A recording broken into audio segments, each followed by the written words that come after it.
sabihin yung mga salita na paano po namin ito makamtan. Kasi nandoon po yung may mga memory verse.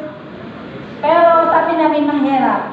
Pero nung kalaunan po hanggang sa natapos na po hanggang naging 7 buwan kaming nag-aaral na talagang yung presensya ng Panginoon isinuro talaga sa amin na kahit mahirap, pero dahil para sa Kanya, na yun din po yung Great Commission po niya na talagang ihayo ang Kanyang salita.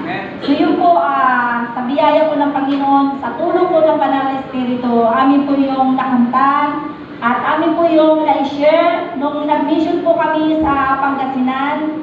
Sa biyaya po ng Panginoon, meron po kaming kaluluwang nadala sa Kanyang kaharian. So una po yung nakausap po namin, na-share po namin yung amin po na pag-aralan ng una po ang hirap. Kasi puro po ang kanilang pong sinasagot sa amin about po doon sa DQ2 na tanong, ang sagot po nila, maliligtas sila dahil sa kanilang kabutihang mga gawa. So, sa atin po, paalala lang po, ang mga mabubuti po nating gawa ay hindi po ikakaligtas ng ating kaluluwa yun. Dahil yun po ay bunga lang ng Banal na Espiritu pag tinanggap po natin ang ating Panginoon Hesus, pag nanampalataya po tayo sa Kanya.